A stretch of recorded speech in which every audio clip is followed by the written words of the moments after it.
Boleh kan? Boleh. Menanam salam di dekat sumur. Cakep. Yang menjawab salam semoga panjang umur. Menanam salam di dekat rumahnya Pak Prabowo jauh dulu. Yang menjawab salam semoga cepat haji dan umroh. Menanam salam di dekat Arif. Yang menjawab salam semoga banyak duit. Kalau berhubungan dengan duit, aminnya kencang. Assalamualaikum warahmatullahi wabarakatuh.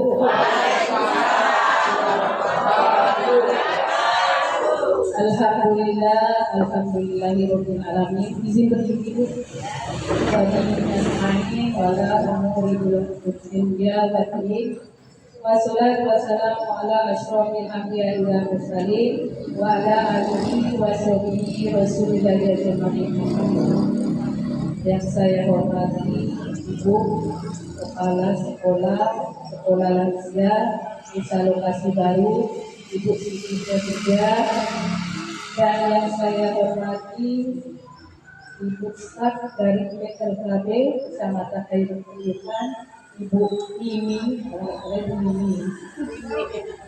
dan yang saya hormati Bapak ini Ketua Kelas, yaitu Bapak Suwali, beserta siswa-siswi lansia sekolah lansia Pengayun Senja Desa Lokasi Baru yang dirahmati Allah Subhanahu wa Ta'ala.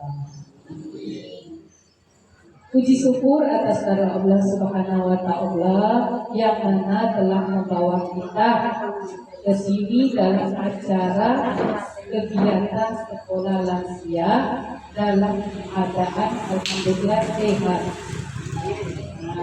Sehat badan, sehat pikiran, dan insya Allah sehat juga dompetnya gitu. Semoga kita berkumpul di sini sebagai isyarat. Isyaratnya ini kita akan dikumpulkan lagi di surganya nanti oleh Allah Subhanahu wa Ta'ala. Amin, amin ya Rabbal alamin. Dan tak lupa pula kita haturkan, kita tunjukkan kepada Nabi Allah, Nabi besar kita Muhammad Sallallahu Alaihi Wasallam. Ayo Bapak Ibu kita berselawat. Allahumma sholli ala Muhammad wa ala ali sayyidina. Semoga kita berkumpul di sini, yang di rumah yang belum sempat datang, yang sedang sakit, anggota kita yang sedang sakit, diberikan kesembuhan, dan kita semua yang di sini mendapatkan syafaat di yaumil qiyamah. Dan apabila kita gemar bersolawat, insya Allah juga kita diakui nanti di surga sebagai umatnya Nabi Muhammad. Nah, itu sudah kepolusnya.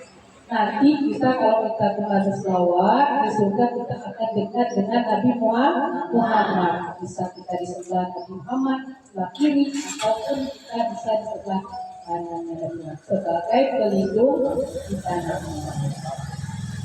Baiklah Ibu, mungkin ada yang sudah kenal dengan saya Ibu? Belum?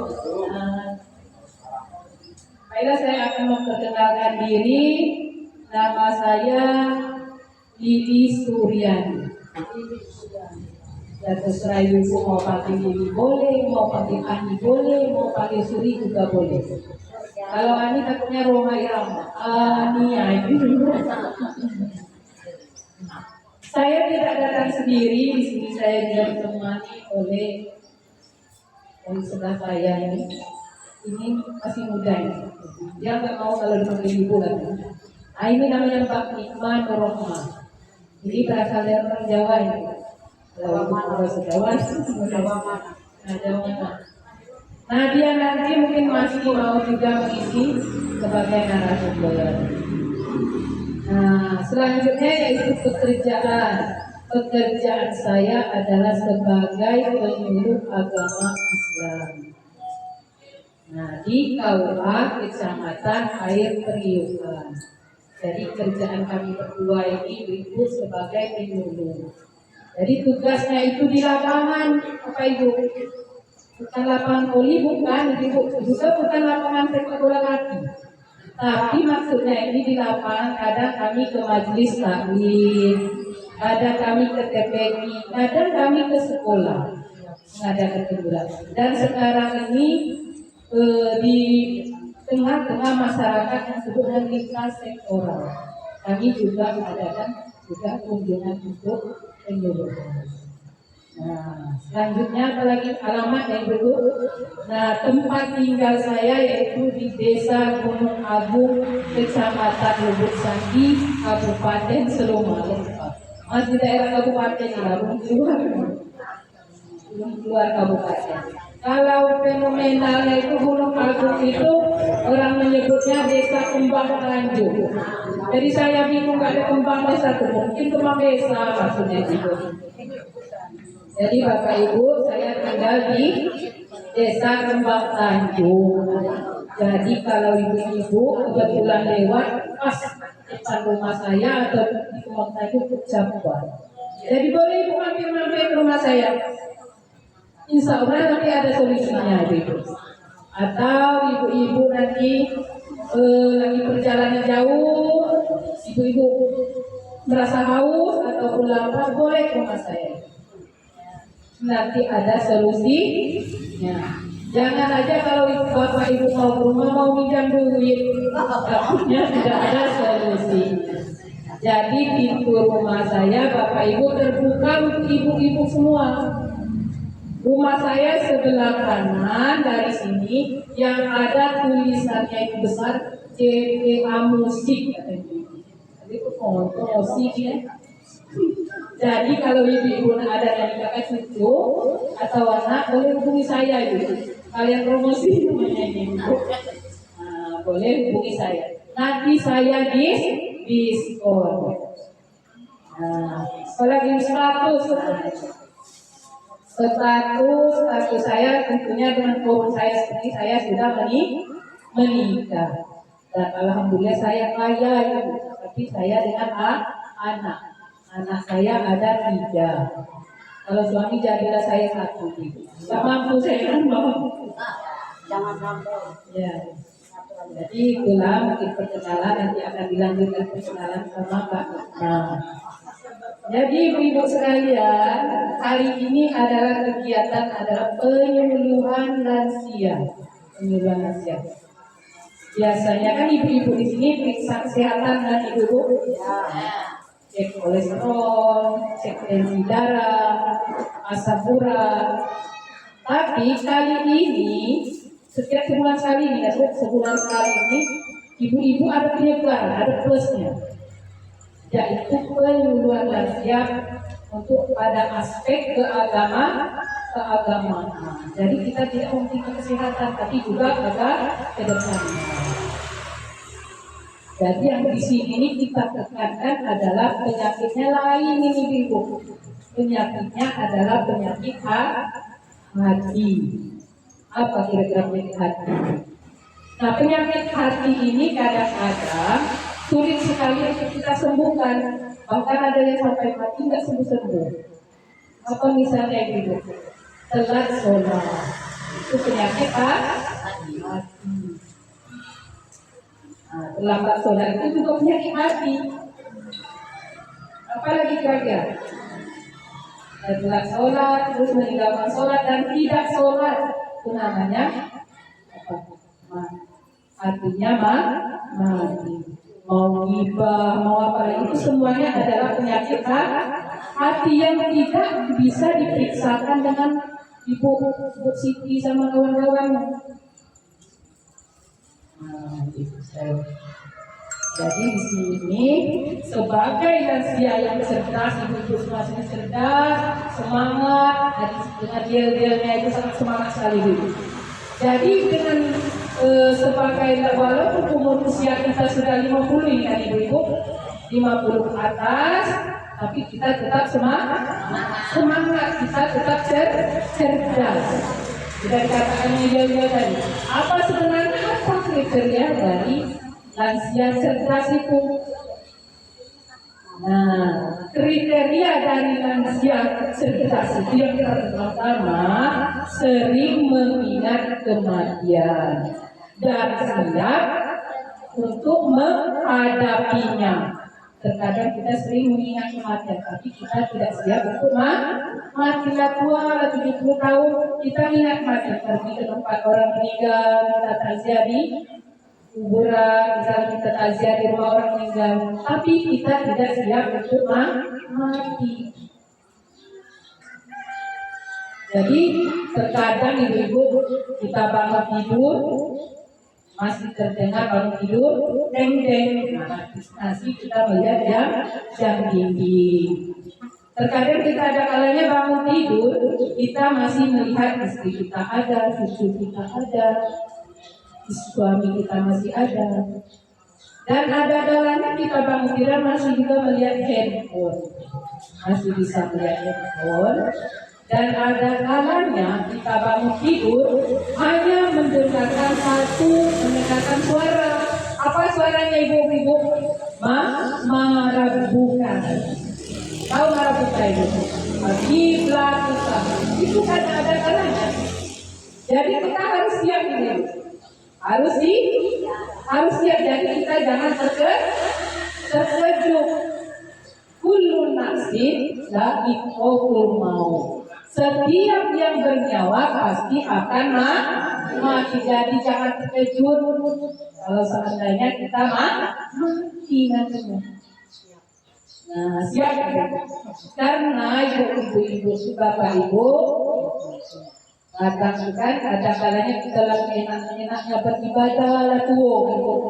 Nah, jadi sholatnya tidak tinggal, ngajinya tidak tinggal, sholawatnya terus, tiba-tiba mati. Itu yang dinamakan meninggal husnul khotimah. Tapi ada kalanya kita sedang rukuk dan sholat, kita mati ada orang lagi rukuk meninggal tiba-tiba. Lagi ngaji, lagi a'udzubillahi minasyaitonir rajim, mati. Ada itu.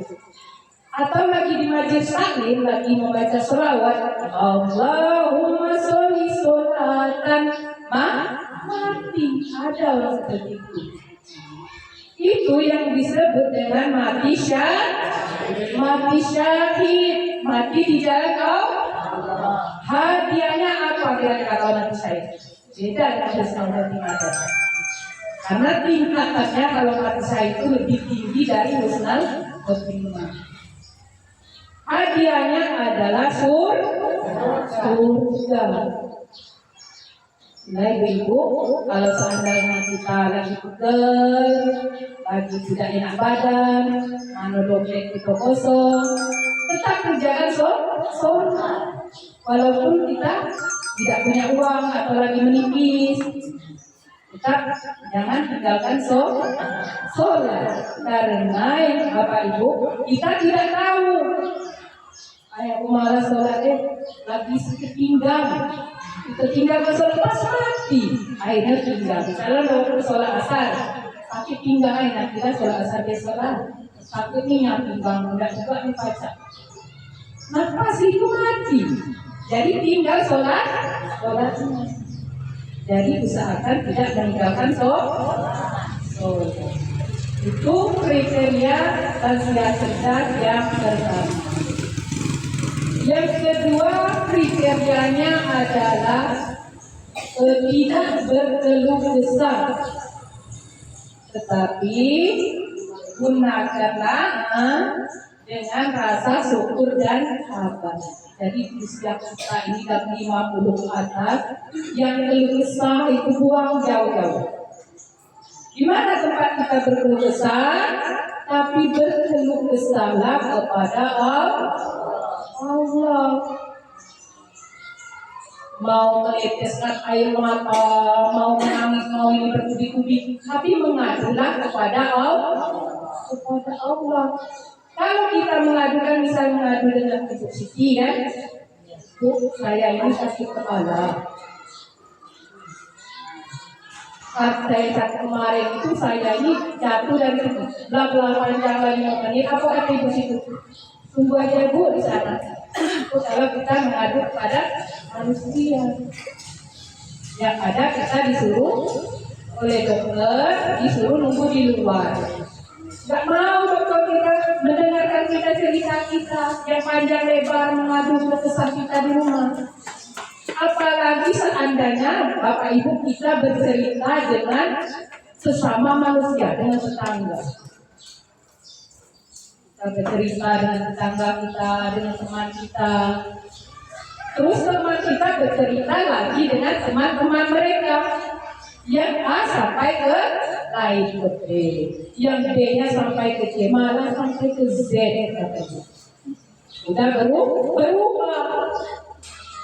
Nah, yang lagi booming, yang lagi viral ini, yang berkeluh kesahnya di Facebook. Ibu-ibu ini masih ada Facebook? Ada. Alhamdulillah. Itu apalagi yang di Facebook? Pakai nama ya Allah di Facebook. Dapat lagi malah 10. Nanti masuk ke Facebook. Itu berarti bukan menambah menyelesaikan masalah, tapi akan menambah masalah. Jadi kalau ibu mau bertulis besar sampai waktu sholat, ambil sajadah, sholat mengadulah kepada Allah. Mau panjang kali lebar, ibu mengadu itu akan digunakan. Karena ibu sekalian, kita tidak tahu keluh kesah yang mana yang Allah kabulkan pertama sekali kita. Kalau kita itu rizki kita badan sehat, kita tidak tahu. Jadi silakan ibu keluh kesah dengan Allah sepanjang-panjangnya. Nah, ini yang ketiga, nanti dengan lebih ini. Yang ketiga ini, jadi menjadi lansia cerdas ini memanfaatkan waktunya untuk belajar agama. Jadi ibu-ibu sini sudah masuk legislatif, sudah. Nah, manfaatkanlah waktu untuk belajar agama. Karena mungkin dulu masih muda kita belum sampai kepada belajar bagaimana membaca surat Al-Fatihah yang baik dan benar. Bagaimana cara sholat itu yang benar. Bagaimana cara mengaji itu yang benar. Nah, kita belajar di masa tua ini. Karena di usia kita yang sekarang kira-kira sekolah mau menerima kita ini. Tidak. Tentunya kita akan belajar di majelis ilmu yang populernya disebut majelis taklim. Nah, jadi ibu-ibu sekalian silakan, misalnya ada ceramah nih di ini, datang ke pengajian, karena disitulah kita menuntut ilmu. Karena dalam hadis itu barang siapa yang pergi untuk menuntut ilmu, hadiahnya akan dipermudahkan untuk masuk surga. Itu janji Allah. Kalau janji Allah udah. Kalau janji Allah, tetapi kalau janjinya manusia, nah kalau janjinya manusia pasti ingkar. Misal ini berpecah mobil di situ, ada.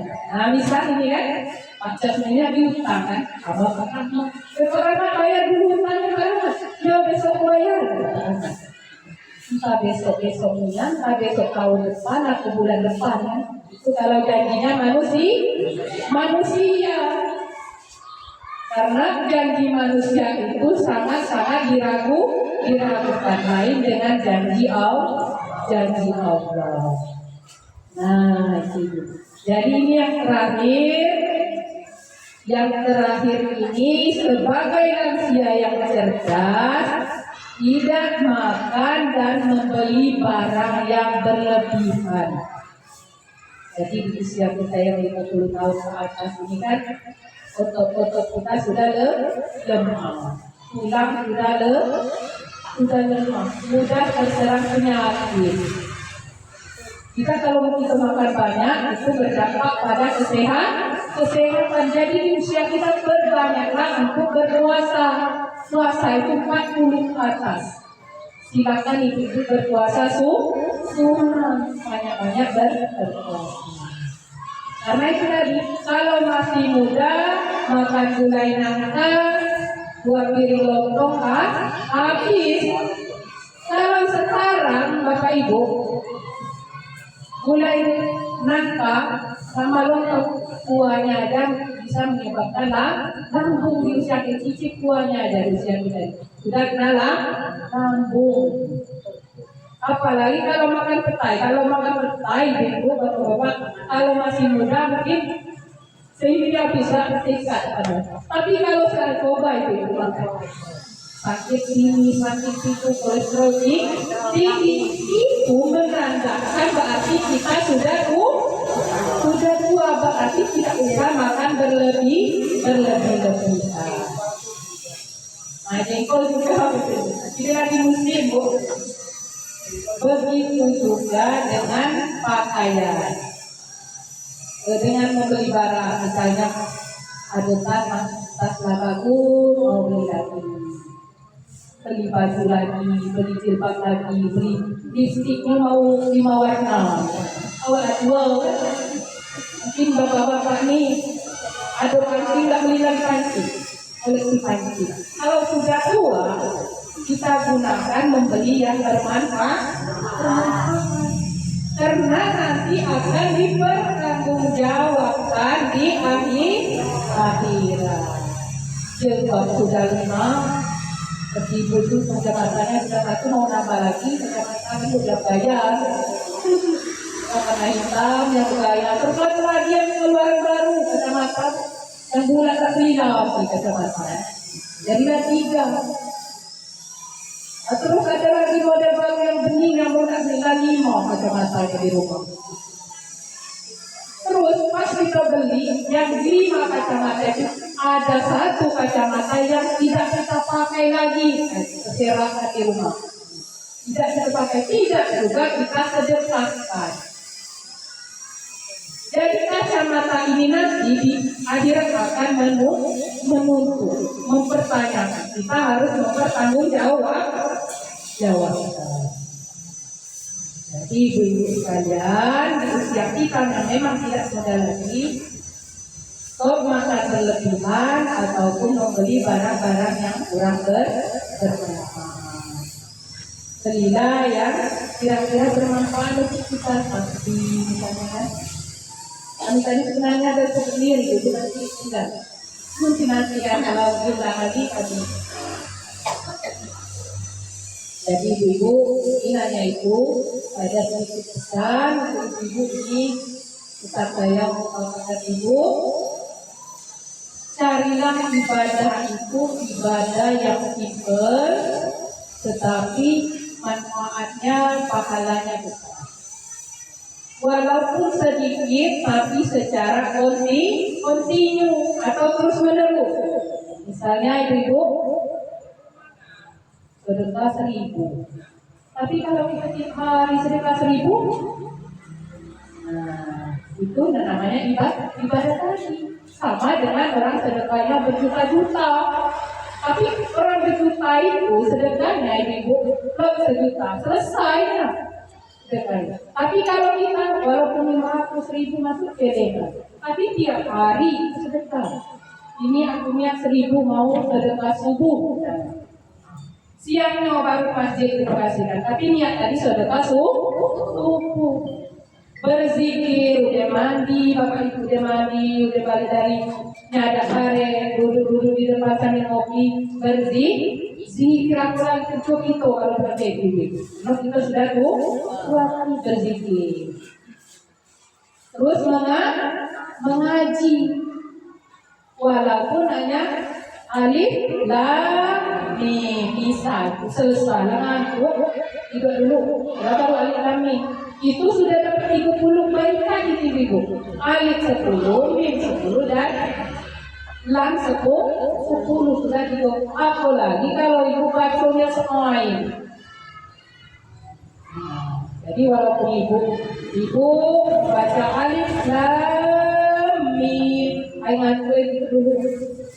Tidak apa-apa ibu, tapi ibu kerjakan setiap malam. Besoknya lagi dilanjutkan lagi ayat keduanya. Tidur lagi tidak apa-apa, tapi ibu lakukan secara terus menerus. Nah itu kalau kita lakukan terus menerus akan menjadi kebiasaan. Jadi ibu-ibu sekalian, mungkin hanya itu yang dapat saya sampaikan. Nanti akan disambung oleh narasumber kedua, Pak Hikmah. Saya akhiri. Wallahu muwaffiq ila aqwamit thoriq. Wassalamualaikum warahmatullahi wabarakatuh.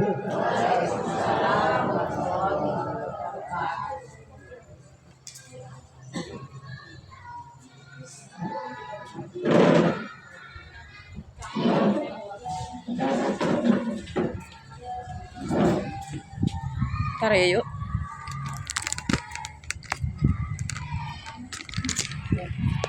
Memorinya full. Banyak video.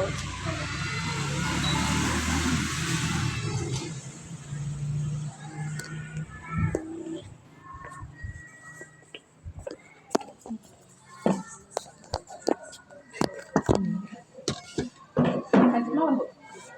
Izin gak Bu? Berdiri.